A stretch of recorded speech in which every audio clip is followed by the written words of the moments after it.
ုန်းကြီးတို့နေ့စဉ်ဘဝမှာဝိပဿနာတရားဆိုတာဘုရားဝါဒဝင်တို့ဖို့လိုအပ်နေသို့တော်သူတော်စင်အများစုကဝိပဿနာတရားဆိုတာရိတ်တာသွားပြီးတော့ဆယ်စခန်းတစ်လနှစ်လသုံးလဆိုတာလို့အာထုံးမှဒီလိုလုပ်လို့ရတယ်လို့ထင်တဲ့ပုဂ္ဂိုလ်တွေရှိကောင်းရှိလိမ့်မယ်သို့တော့ဝိပဿနာတရားဆိုဒီမှာ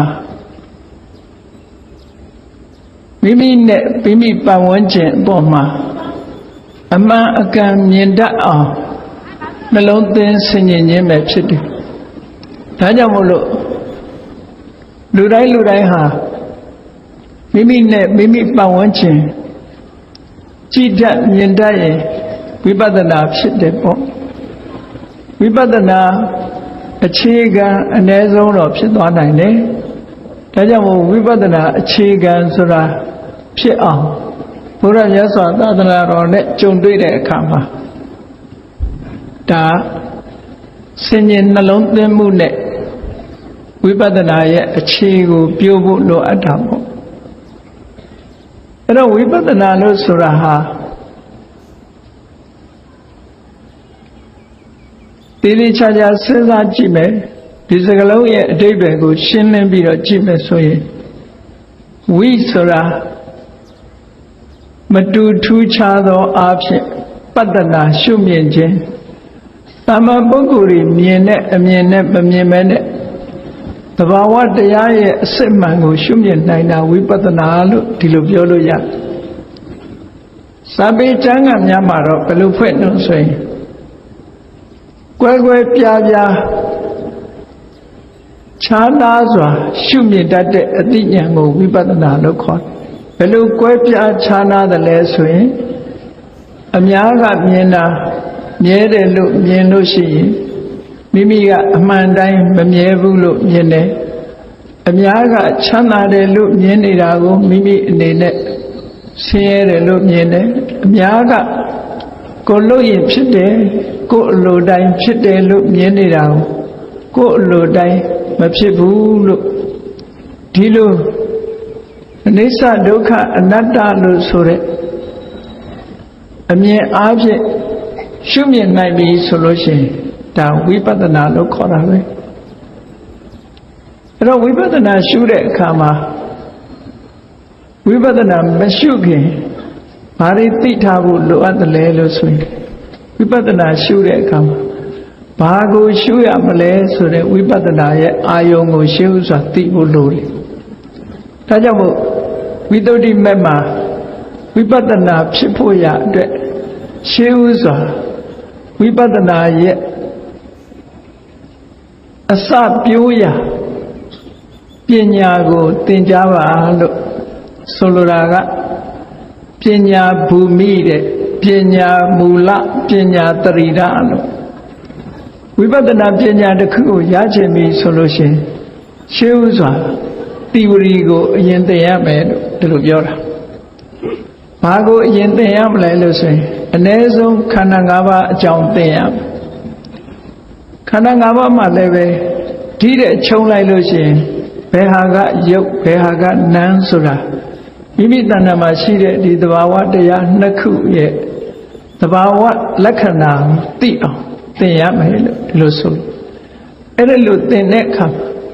ဆရာစီကသင်ယူခြင်းမှတ်သားခြင်းဥက္ခမရှင်းလင်းတာကိုမေးမြန်းခြင်းပြိပု္ပ္ပာဥက္ခနဲ့ပြိပု္ပ္ပာနာယူမှတ်သားခြင်းနဲ့ဆွေးနွေးမေးမြန်းခြင်းဆိုတာနှစ်ခုနဲ့အသိဉာဏ်ကိုဖွင့်ဖြိုးလာအောင်ရှင်းဥစွာကြိုးစားဒါဝိပဿနာတရားအာမထုတ်ခင်လုပ်ရမယ့်လုပ်ငန်းကိုပြောတယ်မသိမဲနဲ့သွားတရားအားထုတ်လို့ရှိရင်မိမိကရှုနေတာဟာပညာကိုရှုပြီးတော့ပရမတ်ကိုရှုတယ်လို့ထင်ကောင်းထင်လိမ့်မယ်ရုပ်ကိုရှုနေတာကိုနာမ်ကိုရှုတယ်လို့ထင်ကောင်းထင်လိမ့်မယ်မိမိရှုမှတ်ပွားများနေတဲ့တရားရဲ့သဘာဝလက္ခဏာကိုပိုင်ပိုင်နိုင်နိုင်သိနိုင်မှာမဟုတ်ဘူးတဲ့ဒါကြောင့်မို့အသိပညာရဲ့အခြေခံဖြစ်တဲ့ ခန္ဓာ၅ပါးသို့မဟုတ်ယုတ်နံ2ပါးဒီတဲ့ကျဲကျဲဆိုရင်အာရဏ12ပါးဒီတဲ့ကျဲကျဲဆိုလို့ရှိရင်ဓာတ်18ပါးဆိုတာကိုရှေးဥစွာသင်ယူမှတ်သားပြီးတော့မှဝိပဿနာအလုပ်ကိုအားထုတ်ရမယ်လို့ဒီလိုဆိုတာပေါ့အဲ့ဒါလို့အားထုတ်ပြီးလို့သင်ယူပြီးပြီဆိုတဲ့အခါမှာပညာမူလတစ်ပင်လေးတစ်ပင်စိုက်တဲ့ဆိုလို့ရှိရင်ရှေးဥစွာမြေကိုတန်ရှင်းရတယ်ကွင်းကိုအရင်ရှင်းရတယ်အဲ့ဒီအရင်ရှင်းတာလို့ကမ္မထာရဲ့အာယုန်နဲ့ပတ်သက်ပြီးအသေးစိတ်လေ့လာရအဲ့ဒီလေ့လာတာပညာဘူမိပဲပညာကိုလေ့ကျင့်တာကွင်းထဲမှာပွဲမဝင်ခင်ကလေ့ကျင့်ခံယူသလိုပဲဝိပဿနာတရားအားထုတ်တော့မယ်ဆိုရင်ဝိပဿနာရဲ့ရှုခွင့်ရှုခွက်တွေကိုရှေးဥစွာလေ့ကျင့်သင်ကြားရတယ်တဲ့ဒါကိုပညာဘူမိလို့ခေါ်တယ်အဲ့ဒီလိုလေ့လာသင်ကြားပြီးတဲ့အခါမှာ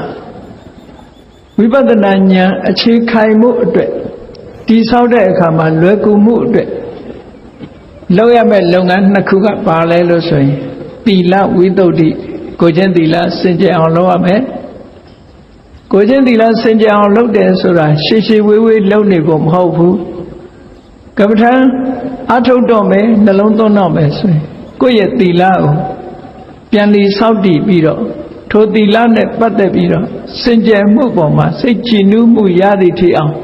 ဆင်ញင်သုံးသပ်ဖို့လိုအဲ့ဒါလို့သီလစင်ကြယ်သွားပြီဆိုတဲ့အခါမှာမလုပ်ရမလဲဆိုရင်စိတ်တည်ငြိမ်မှုအတွက်တမာတိအတွက်လေ့ကျင့်ခံယူရအာယုတစ်ခုပေါ်မှာစိတ်ကိုစိုက်ထားပြီးတော့တမာတိကိုပွားများအဲ့ဒီတမာတိကိုပွားတဲ့အခါမှာဇံရောက်သည့်ထိအောင်ပွားလို့လည်းရတယ်သို့မဟုတ်ဇံမရောက်ခင်ဇံနာကပ်နေတဲ့တမာတိမျိုးရသည့်ထိအောင်ပွားများအထောက်ရမယ်အဲ့လိုပွားများပြီဆိုရင်စိတ်တဝိသုဒ္ဓိလို့ဖြစ်တယ်ရှေးဥစွာသီလဝိသုဒ္ဓိဖြစ်ဖို့ရအတွက်ကြတော့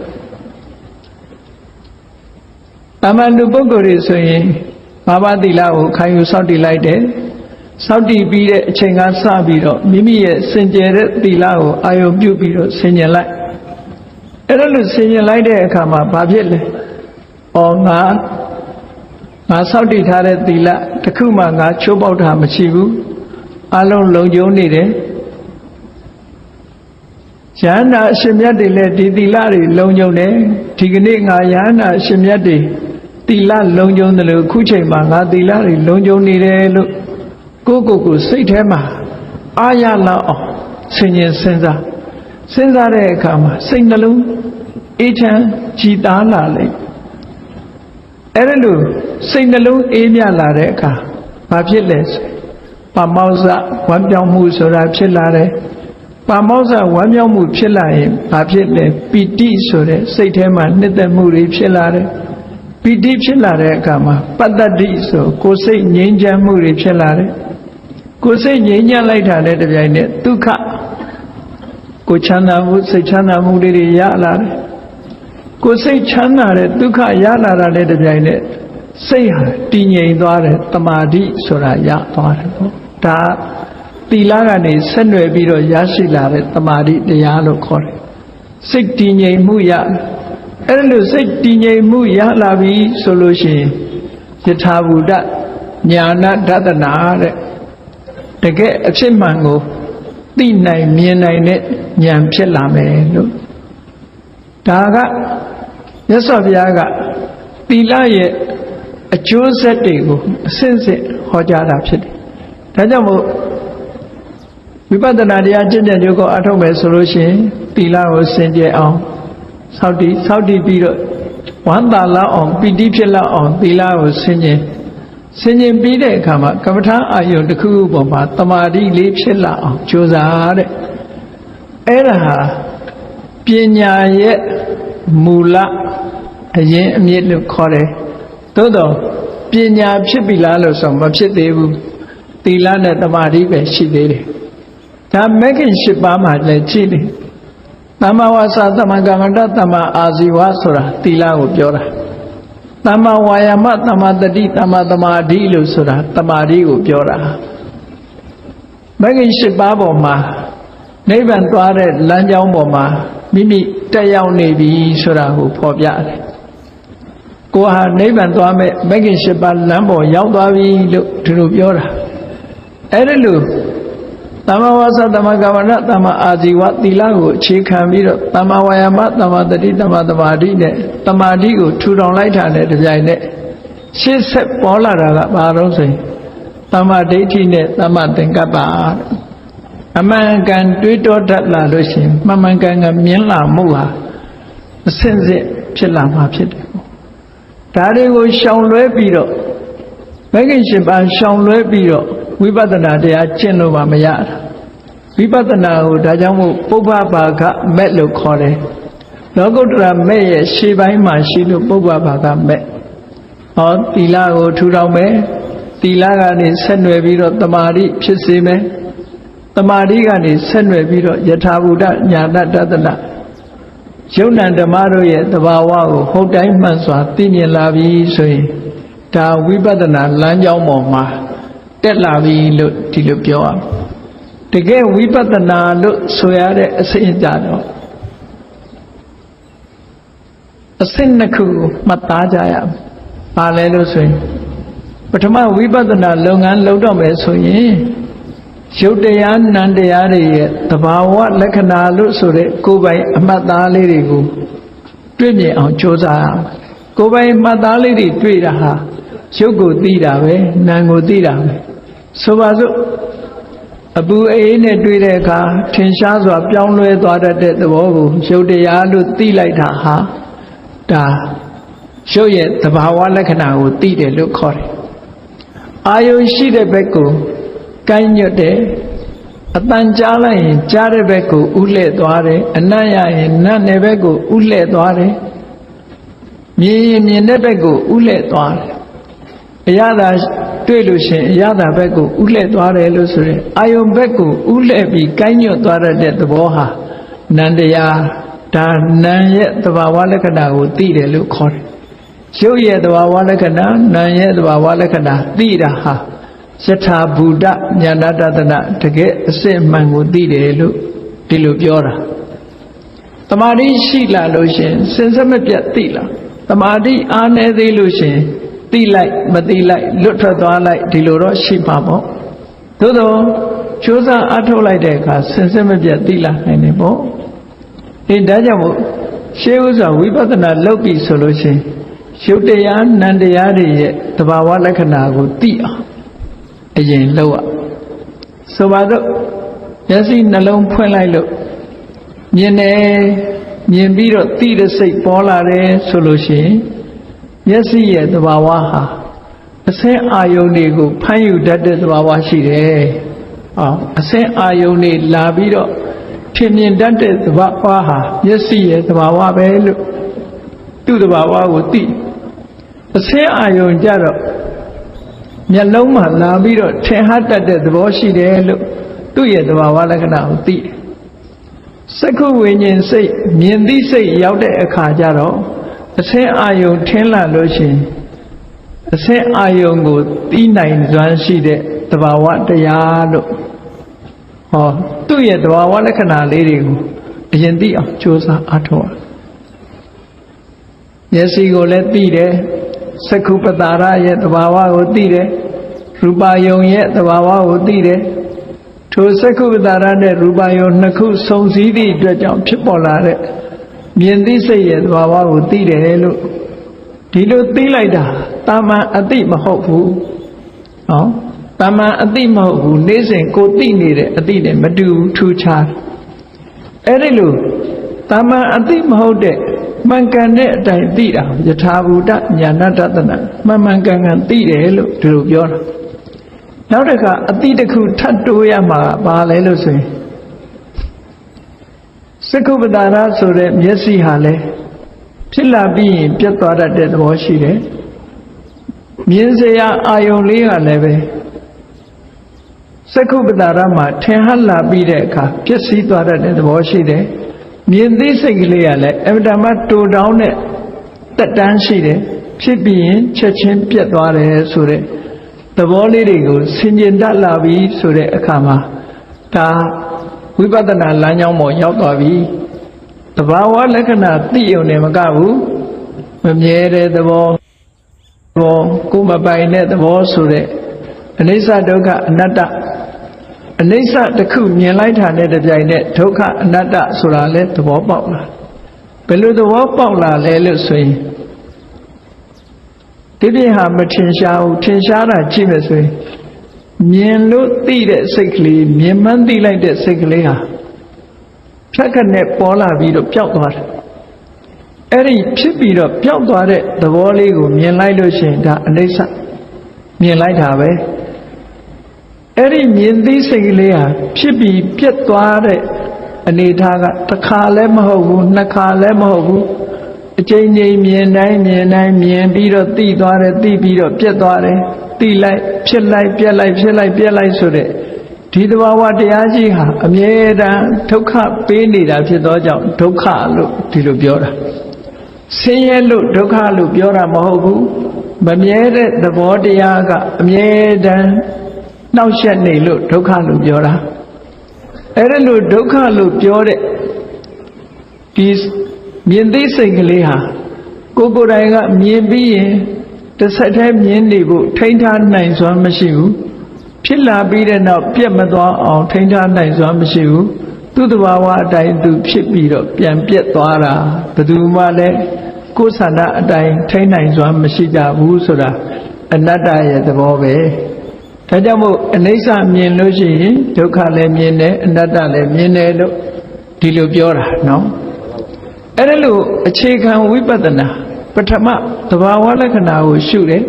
ဒုတိယတာမညလက္ခဏာလို့ခေါ်တဲ့အနိစ္စဒုက္ခအနတ္တဆိုတာကိုရှုမြင်ပြီးဆိုရင်ဒါဝိပဿနာလမ်းကြောင်းပေါ်ရောက်သွားပြီလို့ဒီလိုပြောတာအဲ့တော့ဝိပဿနာလမ်းကြောင်းပေါ်တက်သွားပြီဆိုရင်တော့လမ်းမှန်သွားပြီအဲ့ဒီလမ်းကိုဆက်လျှောက်ဖို့လိုတယ်ဘလောက်ဝေးမယ်ဘလောက်ကြာအောင်လျှောက်ရမယ်ဆိုတာတော့ကိုယ့်ပေါ်မှာပဲမူတည်တယ်ပေါ့လူဆိုတာတဦးနဲ့တူအည်ချင်းချင်းမတူဘူးတချို့ကြတော့တခဏလေးလျှောက်ရုံနဲ့လမ်းဆုံးတွေ့ကျင်လဲတွေ့မယ်တချို့ကြတော့တစ်သလုံးနဲ့တွေ့ကျင်မှတွေ့မယ်သို့တော့လျှောက်နေတဲ့လမ်းကြောင်းမမှားဖို့ပဲအရေးကြီးတယ်လျှောက်နေလို့ရှိရင်တော့ရောက်သွားမှာပဲဟောဒီလမ်းမတော်မြို့နယ်ကနေပြီးရွှေတကုံဘုရားကြီးကိုဥတီပြီးတော့သွားနေ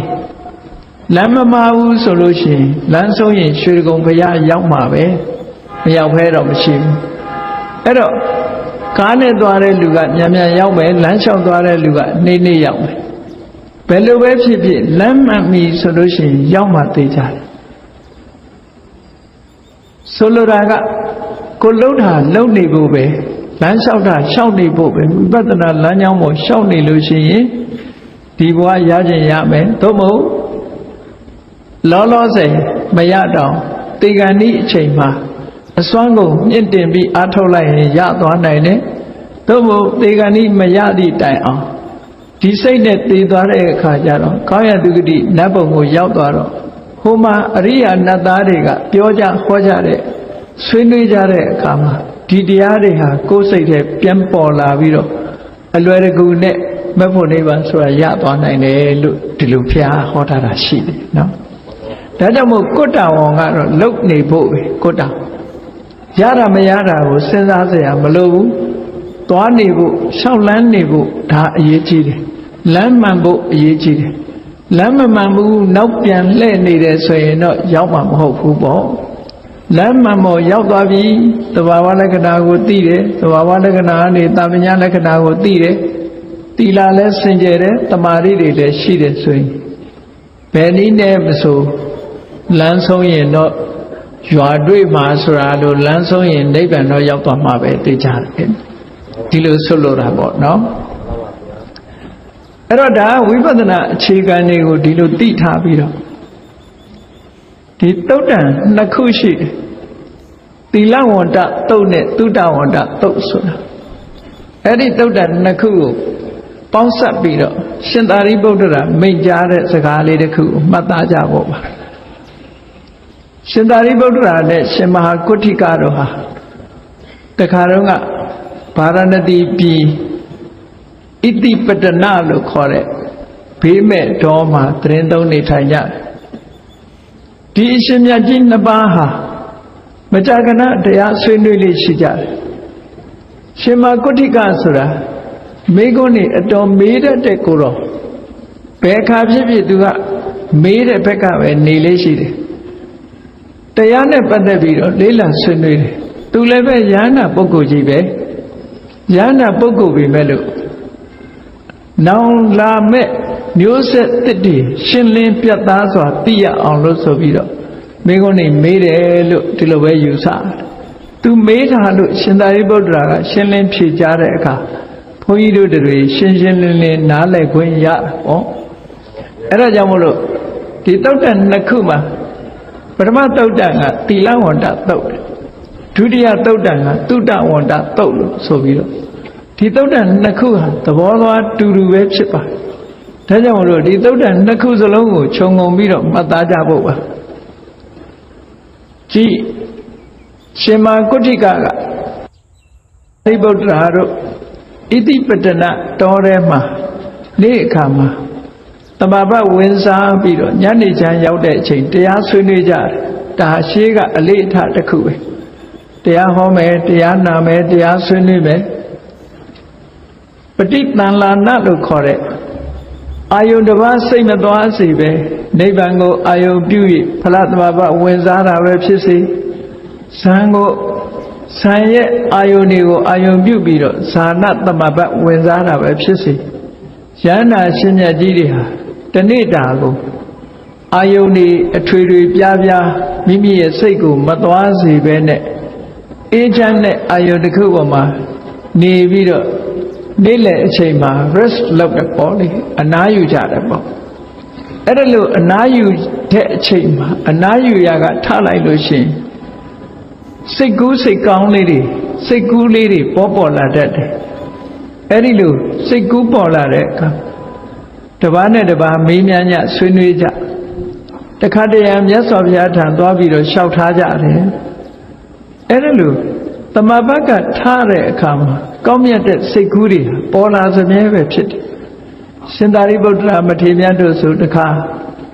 တမ္ပပဝင်စားရာကနေပြီးတော့ထတော့ဘလို့စိတ်ကူးပေါ်တော့အေးဝိပတ္တိသိခိဝိသဘူကကုတန္နာကောနာကမနာကသဗ္ဗလို့ဂေါရမမြတ်စွာဘုရားအပါဝင်ဘုရား9စုပွင့်သွားတဲ့ထဲမှာ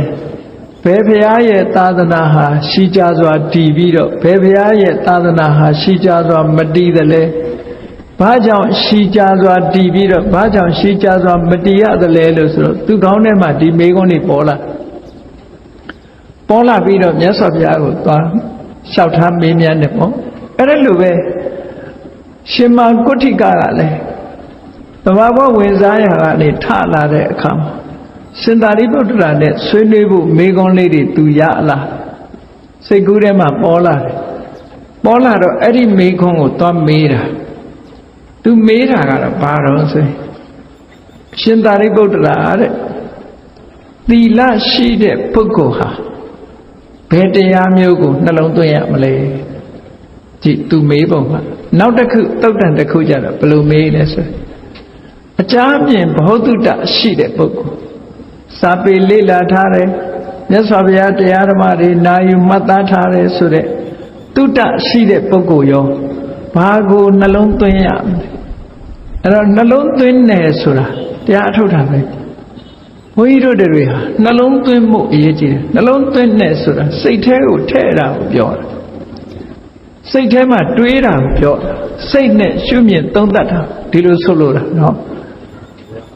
အဲ့တော့လူတိုင်းဟာနှလုံးသွင်းတရားဆိုတာရှိရမယ်လုံရင်ကြရင်လည်းပဲနှလုံးသွင်းတယ်သွားရင်လာရင်လည်းနှလုံးသွင်းတယ်စားရင်တောက်ရင်လည်းနှလုံးသွင်းတယ်အလုံးကနှလုံးသွင်းလို့ရဒါကြောင့်မို့ဝိပဿနာတရားဆိုတာအချိန်မရွေးနှလုံးသွင်းလို့ရတဲ့တရားတဲ့ကားနဲ့ကားမောင်းသွားရင်လည်းနှလုံးသွင်းလို့ရတယ်ထမင်းစားရင်လည်းနှလုံးသွင်းလို့ရတယ်အလုတ်အကင်လုပ်ရင်လည်းနှလုံးသွင်းလို့ရတယ်အေးတချို့ကထင်ကောင်းထင်လိမ့်မယ်ဒီလိုနှလုံးသွင်းလို့မထိရောက်ဘူးလို့မဟုတ်ဘူးဒီနှလုံးသွင်းမှုဟာအမှန်တမ်းထိရောက်တယ်မြတ်စွာဘုရားလက်ထက်တော်ခါကာလတော်ကထေရိကာဆိုတဲ့အမျိုးသမီးလေးတယောက်ဘုရားကျောင်းတော်သွားတရားနာအိမ်ပြန်တဲ့အခါထမင်းချက်တယ် နှလုံးသွင်းတယ်သူထမင်းချက်ရင်ဟင်းရွက်စိမ့်စိမ့်တွေကိုရေနဲ့တန့်စင်အောင်ဆေးပြီးတော့ဟင်းရွက်တွေကိုကြောတာဒဲအိုးရဲထည့်လိုက်တာမထည့်ခင်ကလန်းလန်းဆန်းဆန်းရှိတဲ့ဟင်းရွက်တွေဟာဒဲအိုးရဲလည်းရောက်သွားရောညှိုးသွားတာအဲ့ဒါကိုသူကနှလုံးသွင်းလိုက်တာဘယ်လိုနှလုံးသွင်းတော့ဆိုခုနတုန်းကလန်းဆန်းနေတဲ့တည့်ရွက်တွေအခုကညှိုးပြီးတော့အယောင်တွေလည်းပြောင်းသွားပါလားဘယ်အရာမှမမြဲပါလားငါခန္ဓာကိုယ်ကြီးဟာလည်းဒီလိုပါပဲလားလို့သဘောပေါက်သွားဒါအဲ့ဒါဟင်းရွက်ကြော်ရင်ထမင်းချက်ရင်ဟင်းချက်ရင်ရှုတဲ့ဝိပဿနာပဲပေါ့အဲ့ဒါလို့ရှုရင်းကနေပြီးတော့တမာတိစွမ်းအားတွေတက်လို့ဉာဏ်စွမ်းအားတွေထက်မြက်လာတဲ့အခါမှာသူကအနာဂံအဆင့်ထိအောင်ကိုရောက်သွားတာပဲဟင်းရွက်ကြော်ရင်အနာဂံဖြစ်သွားအကယ်၍သာမစင်စားပဲနေလို့ရှိရင်ဘယ်လိုဖြစ်အဲ့တော့မစင်စားတဲ့လူကတော့ဒီလိုသိမှာမဟုတ်ဘူးဟင်းရွက်ကြော်လိုက်တယ်ဘာနဲ့စားမယ်ညာနဲ့စားမယ်ဒါပဲတွေးတယ်ဆိုတော့လောဘနဲ့ပဲတွေးနေမှာပဲလေအခုကတော့ဟင်းရွက်ကြော်တဲ့ထဲမှာမြည်ကြည့်လိုက်တဲ့ဟင်းညုံမုံနေနဲနေသေးတယ်ထပ်ထဲ့တယ်မချိုသေးဘူးဆိုပြီးတော့ကြက်သားထည့်လိုက်အောင်မယ်စားကောင်းလုပ်မယ်ဆိုတဲ့အတွေးတွေနဲ့တွေးပြီးတော့လုပ်မယ်ဆိုရင်တော့ဝိပဿနာမဖြစ်ဘူးပေါ့နော်စားတဲ့အခါမှာလည်းပဲထို့တူပဲစားရင်လည်းစားလိုက်တဲ့ဟင်းဟာရှားပေါ်ရောက်သွားတဲ့အခါမှာရတနဲ့ရှားနဲ့တွဲဆုံလို့ကောင်းတယ်မကောင်းဘူးဆိုတဲ့အရသာကိုသိတဲ့စိတ်ပေါ်တာပါလားဒီအရသာကိုသိတဲ့စိတ်လေးဟာဖြစ်ပြီးရင်ချက်ချင်းပြတ်သွားတာပါလားလို့ထမင်းစားရင်လည်းဒီလိုဝိပဿနာရှုလို့ရတာပဲပေါ့အဲ့ဒါဟာနေ့စဉ်နဲ့အမျှကိုသွားရင်ဝိပဿနာရှုသွားတဲ့သဘောပဲကားနဲ့မောင်းသွားလို့ရှိရင်လည်းကြည့်လမ်းကြောင်းတွေပတ်ဝန်းကျင်ကပထမမြင်လိုက်တဲ့မြင်ကွင်းဟာကြမ်းကြမ်းပြီးတော့နေတဲ့ပျောက်သွားတယ်မြင်ကွင်းအသစ်တွေရောက်လာတယ်ဘယ်အရာမှမမြဲပါလားဆိုတာကိုနှလုံးသွင်းလိုက်လို့ရှိရင်ကားကြီးဟာရှေ့ကိုပြေးနေတယ်လို့ပဲငါတို့ရဲ့ဘဝဟာလည်းပဲသိချင်းတရားဘက်ကိုပြေးနေတာပါလားလို့ဒီလိုနှလုံးသွင်းဆင်ញင်လိုက်မယ်ဆိုရင်မဲ့ဖို့ရဖို့အတွက်အများကြီးအထောက်အကူဖြစ်တာပေါ့အဲ့ဒါလို့ဒါကိုတရားမထင်ပဲနဲ့မလုပ်ဘဲနေမယ်ဆိုလို့ရှိရင်ဒီအဆင့်တောင်မရောက်ဘူးဆိုရင်ထိတဲ့မြင့်တဲ့အဆင့်ဘယ်လိုလုပ်ရောက်မရောက်နိုင်ဘူးပေါ့ဒါကြောင့်မို့ဒီလိုအဆင့်ကစတချို့ကပြောကောင်းပြောလိမ့်မယ်ဒါတရားမဟုတ်ဘူးလို့ဒါတရားအစစ်ပါအမှန်တိုင်းကိုသိတဲ့တရားအစစ်ထူးခြားတဲ့အဆင့်မြင့်တဲ့မဲ့ဖို့နိဗ္ဗာန်မရောက်သေးခင်ဒီလိုရှုမြင့်သုံးသပ်မှုဟာယထာဘူတဉာဏတတနာမှန်ကန်ကန်ရှုမြင့်တယ်လို့ပဲဒီလိုမှတ်သားရတယ်ပေါ့အဲ့ဒီမှာရှင်မာကုဋ္ဌိကရှင်သာရိပုတ္တရာကိုမေးတယ်အရှင်ဘုရားတဲ့သီလရှိထားတဲ့ပုဂ္ဂိုလ်တယောက်သီလရှိထားတဲ့ယဟန်တစ်ပါးဘာတရားကိုနှလုံးသွင်းရဘယ်လိုနှလုံးသွင်းရဆိုလိုတာကိုသီလရှိထားရင်သီလနဲ့ပြည့်စုံနေပြီးတဲ့နောက်မှာဘာနှလုံးသွင်းတဲ့နလဲပေါ့ဒါကိုမေးတာမေးတော့ရှင်သာရိပုတ္တရာဖြေတယ်ငါရှင်ကုဋ္ဌိကတဲ့သီလရှိနေတဲ့ပုဂ္ဂိုလ်ဟာဥပါဒါနဲ့ခန္ဓာ၅ပါးကိုမမြဲတဲ့အနိစ္စအနေနဲ့နှလုံးသွင်းတဲ့နေဒီလိုအဲ့တော့ဥပါဒါနဲ့ခန္ဓာဆိုတာဘယ်ဟာကိုပြောတာလဲလို့ဆိုရင်ဘုန်းကြီးတို့တွေကြည့်ကိုယ်တဏ္ဍမှာခန္ဓာ၅ပါးကိုတွေ့အောင်အရင်ရှာကြည့်ရမယ်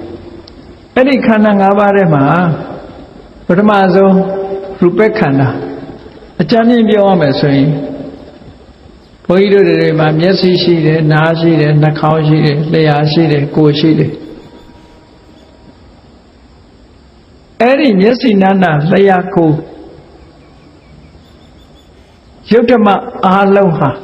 မျက်စိကမြင်ရတဲ့အဆင်းရှိတယ်နားကကြားရတဲ့အသံရှိတယ်နှာခေါင်းကရှူရတဲ့အနံ့ရှိတယ်လျှာနဲ့သိရတဲ့အရသာရှိတယ်ခန္ဓာကိုယ်နဲ့ထိတွေ့ရတဲ့အထိတွေ့ရှိတယ်ဆိုထင်သာမြင်သာရှိတဲ့ရုပ်ကလေးတွေကိုဆင်ញင်ကြည့်လိုက် အဲ့ဒီယုတ်တရားလေးတွေဟာလူတွေကငါဟာဆိုတဲ့အတွေးနဲ့မြင်နေကြလို့ငါဟာဆိုတဲ့အတွေးကလေးတွေရဲ့တီးရာဆွဲလန်းရာဖြစ်သောကြောင့်ဒီခန္ဓာကိုဥပါဒณะခန္ဓာလို့ခေါ်တာနော်မျက်စိကိုလူတွေကြည့်လေငါမျက်စိလို့ပဲပြောတယ်ငါမျက်စိကငါနာငါနှာခေါင်းငါလျှာငါကိုငါမြင်တာလို့ဆိုပြီးတော့မျက်စိကိုငါမြင်တာလို့ပြောလို့ရှိရင်မျက်စိကိုငါလို့ပြောတာပဲငါမျက်စိလို့ဆိုလို့ရှိရင်ဟုတ်လားငါဟာလို့ပြောတာပဲအဲ့တော့တဏှာနဲ့ဒိဋ္ဌိနဲ့ချင်းကပ်ပြီးတော့ပြောဆိုပြီးတွေးထင်နေတဲ့အရာတွေဟာမျက်စိနာနာလျှာကိုယ်စိတ်လျှာကိုယ်မျက်စိနဲ့မြင်ရတဲ့အစင်းအတန်အနတ်အရတာဟောအဲ့ဒါတွေဒီယုတ်ခန္ဓာတွေဟာတဏှာဒိဋ္ဌိတွေနဲ့ချင်းကပ်ပြီးတော့တဏှာအမြင်နဲ့မြင်တဲ့အခါမှာငါဟာလို့မြင်တယ်ဒိဋ္ဌိအမြင်နဲ့မြင်တဲ့အခါမှာငါလို့မြင်တယ်အဲ့ဒီငါဟာဆိုတဲ့ဒီအမြင်နှစ်ခုနဲ့လွှမ်းမိုးထားတာဖြစ်သောကြောင့်သူတို့ကိုဥပါဒณะခန္ဓာလို့ခေါ်တာနော်ဥပါဒณะခန္ဓာတဏှာအမြင်နဲ့ဘာကိုမြင်တာတော့မျက်စိကိုမြင်တာတဏှာအမြင်နဲ့မြင်ဘယ်လိုမြင်ငါမျက်စိလို့မြင်တယ်ဒိဋ္ဌိအမြင်နဲ့မြင်တဲ့အခါငါမြင်တယ်ဆိုတော့ဟော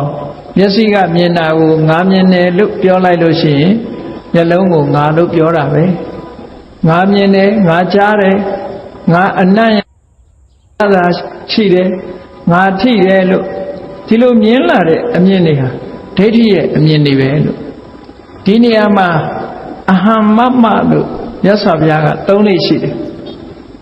အဟံဆိုတာဒီနေရာမှာမာနကိုပြောတာမဟုတ်ဘူးအတ္တအတ္တနိယဆိုတာလို့ငါလို့ဆိုတဲ့အဓိပ္ပာယ်ကိုပြောတယ်မမဆိုတာငါဟာလို့ဒီလိုအဓိပ္ပာယ်ရတယ်ငါနဲ့ငါဟာဒီနှစ်ခုနဲ့စခန်းသွားနေကြတာတော့ငါလို့ပြင်လို့ရှိရင်ငါမဟုတ်ဘဲနဲ့ငါလို့မြင်သည့်အတွက်ကြောင့်မှားတဲ့အမြင်လို့ဒီလိုဆိုလိုတယ်နေသောဟမတ္တမိဆိုတာကြတော့မာနလို့ဒီလိုဆိုတာဒါကငါလို့တင်ပြောတာမဟုတ်ဘူးငါဖြစ်တယ်လို့ဆိုတဲ့အရည်ချင်းထိအောင်မြင်တဲ့အခါကျတော့မာနပေါ့သို့တော့ငါလို့တင်မြင်တာကဒိဋ္ဌိ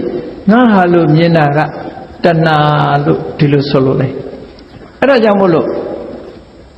ငါဟာနဲ့ဆွဲလန်းစရာကြည့်လိုက်မယ်ဆိုလို့ရှိရင်ဟောဒီမျက်စိနာနာလျှာကိုအစင်းအတန်အနတ်အရသာအထိအတွေ့ဆိုတဲ့ဒါတွေပဲဖြစ်တယ်အဲ့ဒါတွေဟာဥပါဒံဆိုတဲ့တဏှာဒိဋ္ဌိတို့ရဲ့အာယုံဖြစ်လို့တဏှာဒိဋ္ဌိတို့နဲ့ဆွဲလန်းရလို့သူတို့ကိုဥပါဒณะခန္ဓာလို့ခေါ်တယ်ရုပ်ဖြစ်သောကြောင့်ရူပုပါဒณะခန္ဓာရုပ်ဆိုတဲ့ဥပါဒณะခန္ဓာလို့ပြောတာနော်ထို့တူပဲဝေဒနာဒါကြတော့နံတရားငါခံစားတယ်ငါပြောတယ်ဟောငါပြောတယ်ပြောတာဘာလို့လဲငါဟောငါရဲ့စိတ်ငါရဲ့ပျော်ရွှင်မှုငါရဲ့စိတ်ညစ်မှုနဲ့ဒီလိုပြောတာဝေဒနာအဲ့ဒီဝေဒနာဆိုတဲ့သဘောကိုလည်းပဲလူတွေဟာငါလို့တွေးတယ်ငါဟာလို့တွေးတယ်တင်ညာဆိုတာမှတ်သားတာမှတ်သားမှုကိုလည်းပဲငါရဲ့အမှတ်တင်ညာငါမှတ်သားထားတယ်နဲ့ပြောတဲ့အခါမှာတဏှာဒိဋ္ဌိနဲ့တဏှာတင်ညာကိုချင်းကပ်တဲ့သဘောပဲမြင်တဲ့သဘောပဲသင်္ခါရဆိုတာတွေးတာကြံတာလိုချင်တာမမောတာစိတ်ဆိုးတာအမျိုးမျိုးကြံတဲ့စိတ်ထဲမှာဖြစ်ပေါ်တဲ့သဘောတရားတွေအလုံးကိုခြုံပြီးတော့သင်္ခါရခန္ဓာဝိညာဏဆိုတာအသိစိတ်အဲ့တော့အလုံးပေါင်းလိုက်တဲ့အခါကျတော့လူတွေဟာခန္ဓာ၅ပါးကိုငါလို့မြင်တယ်ငါဟာလို့လည်းမြင်တယ်လို့ဒါကြောင့်မို့အဲ့ဒီခန္ဓာ၅ပါးကိုဥပါဒณะခန္ဓာတဏှာဒိဋ္ဌိနဲ့ချင်းကပ်ပြီးတဏှာဒိဋ္ဌိတဏှာအမြင်ဒိဋ္ဌိအမြင်နဲ့ရှုမြင်နေတဲ့အရာတွေလို့ဆိုလိုတယ်အဲ့ဒီဥပါဒณะခန္ဓာ၅ပါးကိုဘယ်လိုရှုအောင်မမြဲတဲ့သဘောကိုမြင်အောင်ရှုရမယ်လို့ရှင်သာရိပုတ္တရာမထေရမြတ်ကသီလရှိတဲ့ပုဂ္ဂိုလ်ဟာဟောဒီဥပါဒณะခန္ဓာကိုရုပ်ခန္ဓာကိုလည်းမမြဲဘူးလို့ရှုရမယ်ဝေဒနာကိုလည်းမမြဲဘူးလို့ရှုရမယ်တင်ညာကိုလည်းမမြဲဘူးလို့ရှုရမယ်သ သင်္ခါရခန္ဓာကိုလည်းမမြဲဘူးလို့ရှုရမယ်ဝိညာဉ်ရဲ့ခန္ဓာကိုလည်းမမြဲဘူးလို့ရှုရမယ်အဲ့တော့မမြဲဘူးဆိုတဲ့သဘောကဘယ်လိုလဲဆိုရင်သူကမမြဲတာရဲ့သဘောကအဓိပ္ပာယ်ကဘာတော့ဆိုရင်အစရှိတယ်အဆုံးရှိတယ်ဒါကိုမမြဲတာလို့ပြောစလာတာရှိတယ်အဆုံးသတ်သွားတာရှိတယ်ကြည့်ပါလားခံစားမှုလေးကြည့်လေပျော်တယ်ဆိုလို့ရှိရင်ပျော်ခြင်းရဲ့အစအလေးမရှိဘူးလားရှိတယ်အဲ့ဒီပျော်ရွှင်မှုပြီးဆုံးသွားတာရောမရှိဘူးလားရှိတယ်စတင်တာရှိတယ်ပြီးဆုံးသွားတာရှိတယ်ဒါကြောင့်မလို့မမြဲဘူးဖြစ်လာပြီးတဲ့နောက်ပျက်စီးသွားတယ်လို့ဒီလိုတစ်ခုစီတစ်ခုစီဘယ်အရာမှမမြဲပါလားလို့ဆိုတာကိုဒီဥပါဒณะခန္ဓာတွေငါဟာလို့မတွေးပဲနဲ့ဖြစ်လာတာလည်းတွေးလိုက်ရတယ်ပြတ်သွားတာလည်းတွေးလိုက်ရတယ်ဆိုတဲ့ဒီမမြဲတဲ့သဘောကိုဆင်ញင်စဉ်းစားကြည့်ပါတဲ့နောက်တစ်ခုဆင်ញင်စဉ်းစားကြည့်ရမှာကဘာလဲလို့ဆိုရင်အဲ့ဒီဥပါဒณะခန္ဓာ၅ပါးဟာကြည့်မယ်ဆိုလို့ရှိရင်ဖြစ်မှုနဲ့ပြတ်မှုဒီနှစ်ခုကအမြဲတမ်းဒုက္ခပေးနေတယ်နှောက်ယှက်နေတယ်ဘလို့မှမတတ်နိုင်ဘူးဖြစ်လာတယ်မဖြစ်အောင်လဲတားဆီးလို့မရဘူးဖြစ်ပြီးရင်လည်းရှိကြသွားမတည်ဘူးပျက်စီးသွားအဲ့တော့တီးနေအောင်လဲလုံးလို့မရဘူးဖြစ်မှုပြတ်မှုဒီနှစ်ခုကအမြဲတမ်းနှောက်ယှက်ပေးနေသောကြောင့်ဒုက္ခဒီလိုဒုက္ခလို့လဲရှုမြင်ရမယ်တဲ့နောက်တစ်ခုကြတော့ဘာတော့ဆိုအခုဒုက္ခဆိုတာကိုပဲအခြားတနည်းနဲ့မြင်တာဒုက္ခလက္ခဏာကိုမြင်တာဒုက္ခလို့မြင်မှဒုက္ခလို့မြင်တာမဟုတ်ဘူးဒုက္ခလက္ခဏာကိုမြင်တာမဟုတ်ဘူးတခြားနည်းနဲ့လည်းမြင်တာရှိတယ်ဘယ်လိုမြင်လဲလို့ဆိုရင်နော်ယောဂါလို့ခန္ဓာ၅ပါးကိုယောဂါလို့လည်းဒီလိုမြင်လာတယ်ဘာဖြစ်လို့တော့ဆိုလို့ရှိရင်ခန္ဓာ၅ပါးစဉ်းစားကြည့်လေအလုံးဟာကြာကြာကြီးထိုင်လိုက်တဲ့အခါကျတော့လူတွေဟာညောင်းလာတယ်မျက်လုံးကလည်းကြာကြာကြည့်နေညောင်းတာပဲပါးစပ်ကလည်းကြာကြာဝါးရင်ညောင်းတာပဲလေဘယ်အရာပဲဖြစ်ဖြစ်အဲ့တော့အကြောင်းတရားတွေနဲ့မျှတအောင်လုပ်ပေးနေရတာကိုကယောဂနော်ဘယ်အရာမှဒီအကြာရှည်ကြီးထားလို့မရဘူးကြာရှည်ကြီးမထားလို့မရဘူးနာကျင်လာတယ်နှိမ့်ဆက်လာတယ်အိတ်နေရင်လည်းဒီအိတ်လို့မရဘူးအဲ့ဒါလို့ပစ္စယယာပနိယတော်အကြောင်းတရားတွေနဲ့မျှတအောင်လုပ်ပေးနေရလို့ယောဂဆိုတာဆေးတောက်ပေးနေရတယ်ခေါင်းကိုက်လို့ရှိရင်ခေါင်းကိုက်ပြောက်ဆေးတောက်ဘိုင်းတာပြောက်ဆေးဆိုတာလို့ဒီဆေးနဲ့မှကုသပေးနေရတယ်လို့ခန္ဓာကိုယ်ကြီးလည်းပဲအပြောင်းလဲလုပ်ပြီးတော့ကုသပေးနေရတာဖြစ်သောကြောင့်အားလုံးဟာယောဂကြီးပဲလို့ဒီလိုရှုလို့လည်းရတယ်တဲ့နောက်တစ်ခုပြောမယ်ဆိုလို့ရှိရင်ယောဂဟာဘယ်မှာဖြစ်မေးကြည့်လိုက်မယ်ဆိုရင်လူတိုင်းမှာယောဂရပြီဆိုရင်ဘယ်မှာရလဲမျက်စိမှာရမယ်နားမှာရမယ်နှာခေါင်းမှာရမယ်လျှာမှာရမယ်ခန္ဓာကိုယ်မှာရမယ်အဲ့တော့ဒီယောဂဆိုတာလေရုပ်တရားတွေပေါ်မှာဖြစ်တာလေအသေးမှာယောဂဖြစ်တယ်ဥမှာယောဂဖြစ်တယ်ကြောက်ကပ်မှာယောဂဖြစ်တယ်အစာအိမ်မှာယောဂဖြစ်တယ်ဟောတာရုပ်တရားကြီးတွေဟာအလုံးဟာယောဂပဲယောဂမဖြစ်တဲ့နေရာဆိုတာမရှိဘူးနော်ဒါကြောင့်မို့လို့ယောဂလို့လည်းရှုနိုင်ရမယ်ယောဂလို့ရှုတာဟာဒုက္ခလို့ရှုတာ ਨੇ အတူတူပဲဒါရှုမြင်သုံးသပ်မှုလေးကိုပြောတာဒါဖြင့်ကိုယ်ခန္ဓာကိုယ်ကြီးကိုယောဂလို့ရှုတာဘာအကျိုးရှိတုံးဆိုရှိတာပေါ့အကယ်၍ယောဂလို့မရှိဘူးဆိုရင်ဒီခန္ဓာကိုယ်ကြီးပေါ်မှာတဒန်းတတတဆွဲမမဲ့နဲ့သူ့ကိုပဲသူ့အတွက်ပဲအချိန်ကြီးကုန်ပြီးတော့နေကြမှာပဲသူ့ပေါ်မှာတွေ့တာသူ့ပေါ်တွေ့တာကိုယ်ခန္ဓာကိုတွေ့တာယုံများအားမရဘူးသူများခန္ဓာကိုပါသွားပြီးတော့တွေ့တာပြန်နေပေါ့အားလုံးဟာဘု து ခန္ဓာပဲဖြစ်ဖြစ်ယောဂါကြီးပဲယောဂါကိုတွေ့တာနေတာပဲလို့ဒီအတိတရားလေးရလာလို့ရှင်အ ਨੇ ဆုံးတော့တွေ့တာမှုလေးကိုလျှော့ချနိုင်သွားတယ်တွေ့တာမှုလျှော့ချသွားတာနဲ့တပြိုင်နက်ဆင့်ငယ်ဖြစ်လာမဲ့လောဘတွေကိုထိန်းနိုင်သွားတယ်ဒေါသတွေကိုထိန်းနိုင်သွားတယ်ဟောအကုသိုလ်တွေနှိမ်ပြီးသားဖြစ်သွား လောဘကိုတတ်အမှန်မသိလို့ဖြစ်နေတဲ့မောဟကိုလည်းပဲဖယ်ရှားပြီးသားဖြစ်သွားဒီလိုဆိုလိုတာနော်သူ့ဘာသူအိတ်နေလို့လောဘမဖြစ်တာဒါတတ်လို့မဖြစ်တာမဟုတ်ဘူးအခုလို့ရှုမြင်သုံးသပ်လိုက်လို့မဖြစ်တဲ့လောဘဟာဒါကိုယ်ကပယ်တတ်တာလို့ခေါ်တယ်ဖြစ်ရမယ့်ဟာမဖြစ်အောင်လုပ်လိုက်တဲ့သဘောအဲ့ဒါဟာတရားသဘောနဲ့လုပ်တဲ့အသိဉာဏ်နဲ့ဖယ်ရှားတာလို့ခေါ်တယ်ပေါ့ယောဂလို့ရှုမြင်လိုက်တာနဲ့တပြိုင်နက်တွေ့တာမှုတွေရောကျသွားတယ်ကိုယ်ပေါ်လဲမတွေ့တာတော့ဘူးသူများပေါ်လဲတွေ့တာမှုတွေရောကျသွားတယ်အဲ့ဒါဟာလောဘကိုလျှော့ချခြင်းရောကျအောင်လှုပ်ခြင်းပဲဖြစ်တယ်ပေါ့ဒီလိုဆိုလို့လားနော်အဲ့ဒီရောသွားတဲ့ဆိုတာကောကနဲတဲ့အကျိုးကျေးဇူးမဟုတ်ပါဘူးလို့ဒီလိုပြောတယ်ဟောနောက်တစ်ခုကဘယ်လိုရှုမြင်နိုင်သေးတုံးဆိုဒုက္ခကိုရှုမြင်တဲ့အခါမှာကန္ဓဆိုတာလူတွေမှာအနာကြီးတွေပေါက်တတ်တယ်အဲ့ဒီအနာကြီးတွေဟာရောင်ဖုလာပြီးတော့အထဲထဲကပြည်တွေနဲ့တဆိုးဆိုးနဲ့အမတမဆိုးွားတယ်ပေါ့အမတမနာတယ်ခန္ဓာကိုယ်ကြီးဟာလည်းပဲအဲ့ဒီလိုစဉ်းကျင်စဉ်းစားကြည့်လိုက်ကိုယ်တကိုယ်လုံးကိုစဉ်းကျင်စဉ်းစားကြည့်လိုက်မျက်လုံးကမျက်ခြေထွက်တယ်နားကနှစ်ဖာခြေတွေထွက်တယ်နှာခေါင်းကနှာခြေထွက်တယ်ဟောနော်လူတွေကဒီရွှန်စရာပြောလို့ရှိရင်ရွှန်စရာကိုတောင်မှမယွန်ရအောင်မျက်ခြေကိုမျက်ဝတ်လို့ခေါ်လိုက်သေးတာနော်မျက်ဝတ်လို့ခေါ်လိုက်သေးတာနာမည်ကောင်းကောင်းလေးပေးလိုက်ခြင်းနေတယ်နော်အဲ့တော့ခန္ဓာကိုယ်ကထွက်တဲ့အရာကိုယ်ပေါက်တော်ကထွက်သမျှလူခန္ဓာကိုယ်ကြီးထဲမှာရှိသမျှထွက်တဲ့ဟာများဘယ်အရာမှုေးလို့ဘယ်နေရာမှာသိမ့်ထားစရာများရှိလို့လဲမရှိဘူးမျက်စိကထွက်တာနားကထွက်တာနှာခေါင်းကထွက်တာပါးစပ်ကထွက်တာ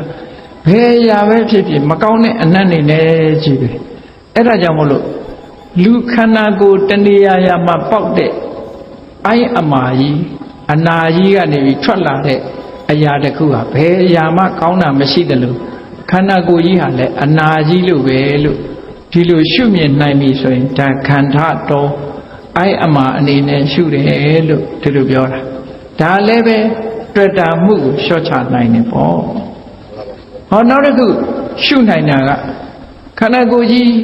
ရထားတာကိုကခန္ဓာကိုယ်ကြီးထဲမှာဒီ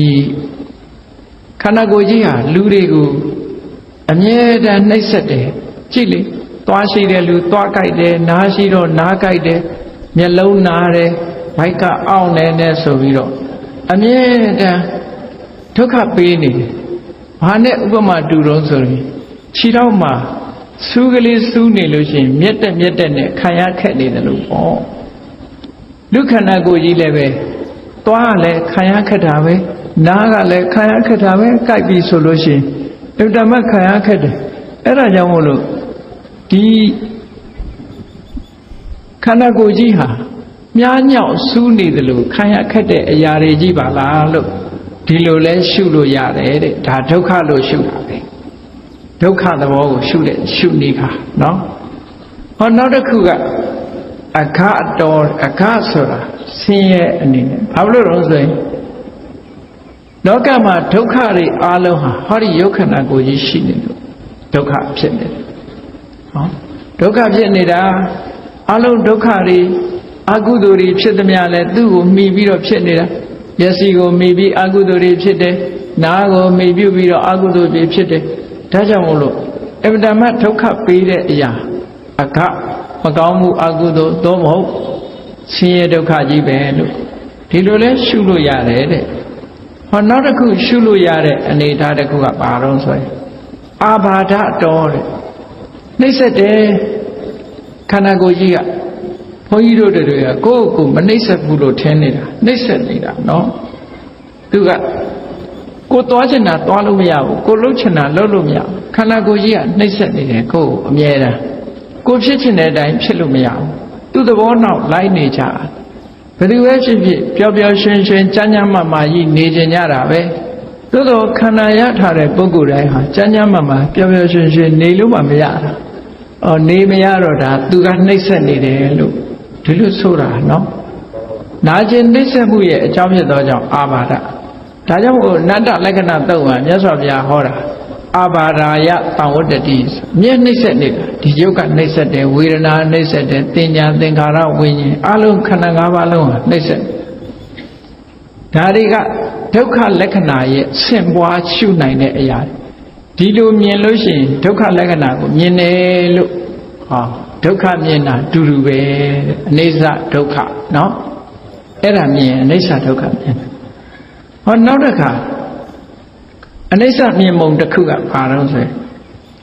ခန္ဓာကိုယ်ကြီးမှာကြည့်ဘာတွေလာတော့တဖြည်းဖြည်းအိုးလာတယ်လေမျက်စိကလည်းတဖြည်းဖြည်းမှုံးလာတယ်နားကလည်းလေးလာတတ်တယ်နော်ဘယ်အရာမှလန်းဆန်းပြီးတော့ဘယ်အရာမှတစ်လွင်လာတယ်လို့မရှိဘူးတဖြည်းဖြည်းရော့ကျဟောင်းနွမ်းပျက်စီးလာတာပဲဖြစ်တယ်ဒါကြောင့်မို့ပလောကတဲ့ပျက်စီးတတ်တယ်ကိုယ့်ကိုယ်စဉ်းစားကြည့်ပေါ့ခြေသေးလက်သေးလေးတွေကလည်းပျက်စီးလာတယ်တွန့်လာတယ်အရည်တွေကလည်းတွန့်လာတယ်ခေါင်းပေါ်ကသပင်လေးတွေကလည်းဖြူလာတယ်တွန့်လာတယ်နော်အရည်တွေကလည်းတွန့်လာတယ်အလုံးဟာအကုန်လုံးပျက်စီးလာတဲ့သဘောအဲ့ဒါပါလောကလို့ခေါ်တယ်ဒါအနိစ္စကိုရှုမြင်တာပဲပေါ့အနိစ္စကိုရှုမြင်ဟောနောက်အနတ္တနဲ့ပတ်သက်လို့ကတော့နှစ်ခုရှင်သာရိပုတ္တရာရှင်းပြတယ်ဟောအနတ္တဆိုတာကိုယ်တိုင်ဒီယုတ်တရားတွေဟာသူတို့လည်းသူတို့ကိုယ်တိုင်သူတို့မပိုင်ဘူးသူ့ကိုပိုင်တဲ့ပုဂ္ဂိုလ်လည်းမရှိဘူးဘာဖြစ်လို့လဲအကြောင်းတရားပေါ်မှာမှီပြီးတော့ဖြစ်နေကြတာအကြောင်းတရားပြည့်ရင်ပြည့်ဖဲသူလဲဟောဆိုပါစို့မျက်စိလေးကဘယ်ကိုမှီတီးနေတော့ဆိုကံကိုမှီတီးနေရတယ်အဲ့ဒီကံမှီတယ်ဆိုတာလေကံကလည်းသူ့ဟာသူရပ်တည်နိုင်တာမဟုတ်ဘူးဥဒုတို့အာဟာရတို့နော်စိတ်တို့ဆိုတာတွေနဲ့ပေါင်းစပ်ပြီးတော့ဒါလေးကဖြစ်ပြီးတော့နေရတာတခုပြတ်တာနဲ့အကုန်လုံးပြိုကျသွားတယ်ဆိုပါစို့အခုတရားဟောစဉ်စတိတ်ခုံလောက်ထားတယ်ဟော तू ကဘေးကတောက်တွေရှိလို့ဒီတိုင်းနေလို့ရတာလေအောက်ကမြေကြီးရှိလို့ဒီတိုင်းထားလို့ရအပြန်အလှန်အထောက်အကူဖြစ်တာလို့တခုကပြိုလဲသွားရင်အလုံးပြိုလဲသွားမှာပဲပေါ့အဲ့ဒါလိုပဲကိုယ့်ကိုပိုင်ဆိုင်တာဆိုတာတခုမှမရှိဘူးတခုပြက်လို့ရှိရင်အလုံးဟာပြက်သွားတယ်ဒါကြောင့်မို့မပြက်အောင်ဘာမှလုပ်လို့မရသည့်အတွက်ကြောင့်ပိုင်ရှင်မရှိသည့်အတွက်ကြောင့်အနတ္တလို့ဒီလိုဆိုတာနော်နော်အနတ္တလို့ဆိုတော့ပိုင်ရှင်မရှိဘူးဆိုရင်ပိုင်ရှင်မရှိတဲ့နေရာအိတ်တဲ့အိမ်ဟာပိုင်ရှင်မရှိဘူးတကားပိတ်ထားတဲ့အိမ်ဆိုရင်တုံညခေဟာ emptiness empty house ဘာမှမရှိတဲ့အိမ်လို့ဒီလိုပြောအဲ့ဒါလိုပဲဒီခန္ဓာ၅ပါးဟာတေချာကြည့်ငါဆိုတာလဲတကယ်ရှာလို့မရှိဘူးငါဟာဆိုတာလဲတကယ်ရှာလို့မရှိဘူးတဘာဝတရားတွေဟာဆံရအကြောင်းတရားတွေကိုမိတီးပြီးတော့ဖြစ်နေတာဖြစ်သောကြောင့်တုံညတယ် empty ဘာမှမရှိဘူးလို့ဒီလိုပြောတာတုံညနဲ့အနတ္တတုံညလို့မြင်လို့ရှိရင်လေအနတ္တလက္ခဏာကိုမြင်ရရောက်တယ်ပေါ့ဒါကြောင့်မို့ရှင်သာရိပုတ္တရာမထေရကကြည့်17မျိုးရှုခင်ဝိပဿနာရှုပွားဖို့ခန္ဓာ၅ပါးကို17မျိုးပေးထားတယ်အဲ့ဒီ17မျိုးကခုတစ်ခုစီရှင်းပြခဲ့တယ်ဟောစားတဲ့ဒုက္ခတဲ့ဟောဒါတစ်ခုစီရှုဖို့ရတဲ့ရှင်သာရိပုတ္တရာမထေရကရှင်ကုဋ္ဌိကကိုဖြေတဲ့အခါမှာပြောထားသီလရှိတဲ့ကိုတော်ဟာခန္ဓာ၅ပါးကိုအနိစ္စလို့ရှုရမယ်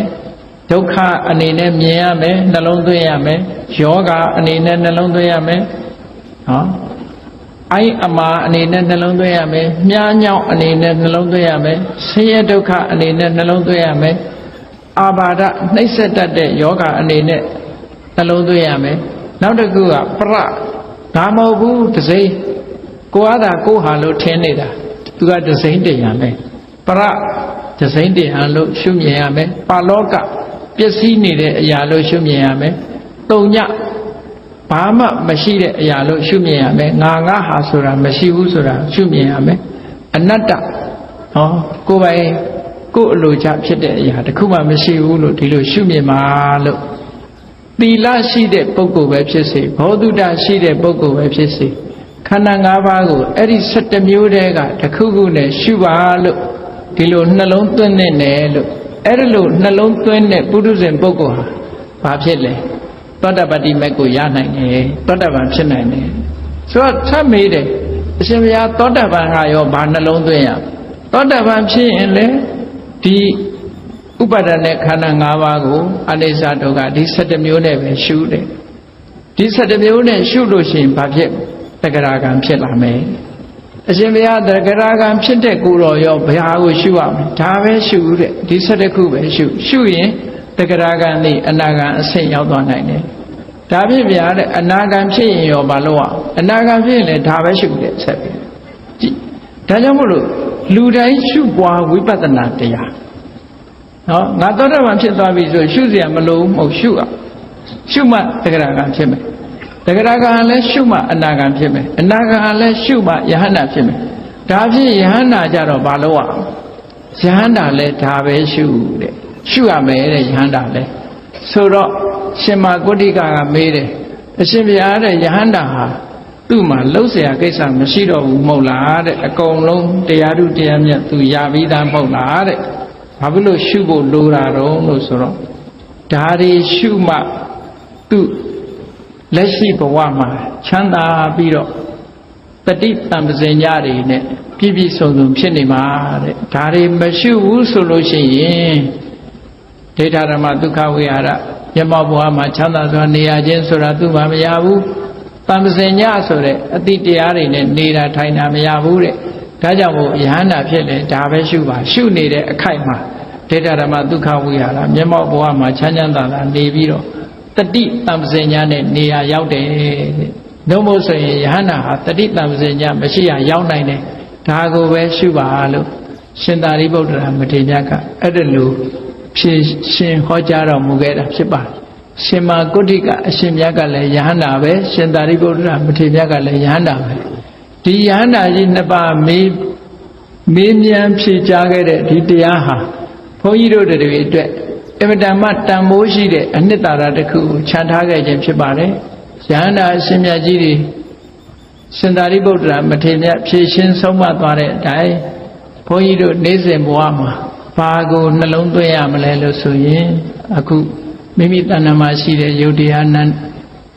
တ်တရားသို့မဟုတ်ရူပခန္ဓာဝိရณะခန္ဓာသင်ញခန္ဓာသင်္ခါရခန္ဓာဝိညာဉ်နဲ့ခန္ဓာလို့ဆိုရဲဒီခန္ဓာ၅ပါးကိုအနိစ္စဒုက္ခစတဲ့ရှုမြင်သုံးသပ်ချက်တွေနဲ့မြင်အောင်ကြည့်မှဘုန်းကြီးတို့တွေဟာအစဉ်စဉ်အသိဉာဏ်တွေပွင့်လင်းပြီးနောက်ဆုံးနိဗ္ဗာန်ထိအောင်အကျိုးပြုမှာဖြစ်တယ်လို့ကိုယ်စီသဘောကျပြီးရှင်သာရိပုတ္တရာမထေရမြတ်ဟောကြားခဲ့သည့်အတိုင်း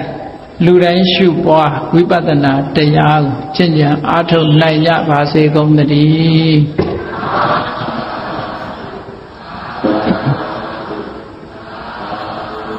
ကဲမေတ္တာပို့ရအောင်တတ္တဝါများစွာဘေးရန်ကွာချမ်းသာကြပါစေတတ္တဝါများစွာဘေးရန်ကွာချမ်းသာကြပါစေမေတ္တာရေချမ်းသုံးငါဖြံငြိမ်းချမ်းကြပါစေမေတ္တာရေချမ်းသုံးငါဖြံငြိမ်းချမ်းကြပါစေသက်ရှိချမ်းသာစိတ်ချမ်းသာတို့ရဆန္ဒပြေပါစေသက်ရှိချမ်းသာစိတ်ချမ်းသာတို့ရဆန္ဒပြေပါစေဓမ္မောတရံပိဝိတဝါနဝိသာသဗ္ဗေတမုဟတာအစရမရာတိတိဘာဝနိဗ္ဗာနံယန္တုတာရောဓမ္မောတရံလောဘဒေါသမောစိတ်တောင်ကင်းပြောက်ကြည်အေးတရားစေကိုပိဝိတဝါဝန္တာရွှင်ပြတောက်ကြရအနာကြရကုန်သောကြောင့်ဝိသာတဗေပူဇာညစ်နောက်ကိလေသာအစိအတောက်ဟူသမျှတို့သည်တမုဟတာပိဉ္ကြဘက်တွင်ရေမတင်ကဲ့သို့ကင်းစင်လွင်ပြောင်းပေးမရောက်အောင်ပယ်ဖြောက်ဟွန်တုစင်စစ်မသွေဖြစ်ကြပါစေကုန်သတည်း အာဇရမရံအိုခြင်းလဲကွာနာခြင်းလဲကင်းသေးခြင်းလဲရှင်းထသောတိတိဘဝကိလေသာဟုပုခတ်သိကင်းကြီးရာအစစ်ဖြစ်ပေထသောနိဗ္ဗာန်နိဗ္ဗာန်ဟုခေါ်အေးမြတော်သောသာရောတရားချစ်ခင်စိတ်ကောင်းဝိညာသူတော်စင်အများတို့သည်ယန္တုပါရမီအစစ်စစ်မြင့်နယ်မြင့်၍မလင့်ပုံသေးဆက်ရောက်တော်မူကြပါစေကုန်သတည်